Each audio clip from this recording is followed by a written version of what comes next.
السلام علیکم آداب عزیز، good morning, have a nice day.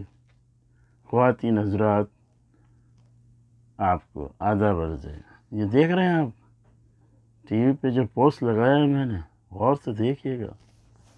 یہ ان کا پلان میں تھا، لیکن ان کو یہ نہیں پتہ تھا کہ ان کا پلان جتنا سوچا اس سے بڑھ کے ملا ان کو. اور وہ جیسے ہی آتا ہے اس کا بڑا باؤ اور بڑی ماں، تو یہ ہوشیار ہو جاتے ہیں. ایک دوسرے سے ماں اور بیٹی باتیں کر رہی ہیں، سنا رہی ہے اس کو کہ ہم لوگ کا کیا ہے. وہ جب بھی میں جاتی ہوں ہوٹل میں ادھر ادھر، تو محتاجی ہوتی ہے، وہ پیمنٹ کرتی ہے، میرے پاس پیسے نہیں ہیں، میرے کو تھوڑا سا خرچہ ہونا چاہیے، پیسہ ہونا چاہیے. بڑے ضد کرتی اس کی ماں سے. اس کو صرف دیکھنے کے بعد وہ پیچھے سے سنتا ہے اس کا بڑا ابا اور امی، تو اس کے بعد فوراً آتا ہے کہتا ہے اچھا تو آپ کو محتاجی نہیں ہوگی، اب میں نے وقت ایسا سرپرائز آپ کو دے رہا ہوں. بولے کیا سرپرائز ہے؟ تو وہ جیب سے یہ کارڈ نکالتا ہے، آپ دیکھ رہے کریڈٹ کارڈ. بولا جب بھی آپ جاؤ گے کہیں بھی لینا دینا اپنی مرضی سے کرنا، کسی کا محتاج نہیں کہ پیسے مانگو سے، ٹھیک ہے؟ یہ پھپا رکھو. منع کرتی جان بوجھ کے، نہیں اس کی کیا ضرورت ہے. یہ بولا نہیں میں کہہ رہا ہوں رکھ لو. پھر شکریہ ادا کرتی ہے. اور یہ اس کی ماں بھی. اور بڑے غور سے دیکھو کارڈ پہ، دیکھ اس کی نظریں دیکھو کیسی تیز ہے. بہرحال کارڈ تو کارڈ ہوتا ہے. تو اس کے بعد جو یہ لیتی ہے، اور اس کے بعد جو اس کی جو بڑی امی جو ہوتی ہے بڑی، وہ بھی دیکھتی ہے، یا اس کو دیکھتی ہے، اور وہ دماغ میں سوچتی ہے کہ میں نے جو کمرے میں کہ دوسرے کمرے میں سنا تھا اس کے ٹیلی فون سے بات اس کے شوہر کے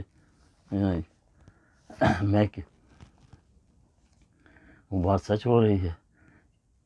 تو اس کے بعد وہ چلی جاتی، پھر ہنستی مسکراتی گلے لگتی، اور دیکھ رہے ہیں. اس کے بعد چلو یہاں تک تو صحیح ہے پوز اس کا.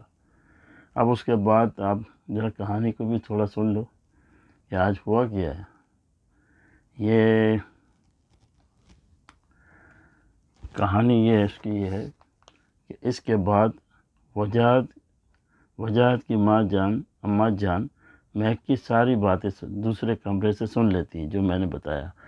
اس لیے عقل مند کہتے ہیں کہ دیوار کے بھی کان ہوتے ہیں. اس کے بعد محمود کا بھانجا گھر سے ماں کے ساتھ فرار ہو گیا. اس کے بعد سے دونوں ماں بیٹی نے مختار بھائی کو ایسا پاگل بنایا کہ انہوں نے پورا کے پورا اپنا پیسہ والا کارڈ ہی ورثہ کو دے دیا. جاؤ اور جو مرضی کرو وہ خرید لو، کسی کی ضرورت نہیں ہے، کسی کی محتاج نہیں ہے. اور یہ مختار بھائی کی بیگم دیکھتی رہ گئی. یہ کیا جادو کر دیا اس نے. جب بعد میں اس کی بیٹی اپنی ماں باپ کو شاپنگ کرنے گئی اور اس کے گھر پہ گئی اپنے باپ کے پاس ورثہ، تو پتہ چلا کہ یہ حق لابہ اپنی جو اماں ہے اس کے گھر میں ان کے گھر میں بلی اور چوہے کا کھیل کھیلا جا رہا ہے. وہ بھی اس کی سگی ماں نہیں ہے. اور جب وہ باہر گیا تو اس نے بھی کرائے کا مکان لے کے اپنا، اور پھر پرچی بھی چھوڑ گیا بیوقوف.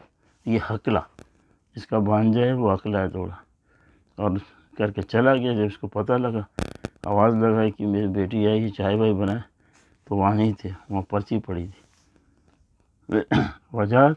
جب سے وجاہت یہ باہر گیا ہوا ہے یہاں سے، جب سے یہ سارے گھر کے اندر چوہے بلی کا کھیل ہو رہا ہے ابھی تک.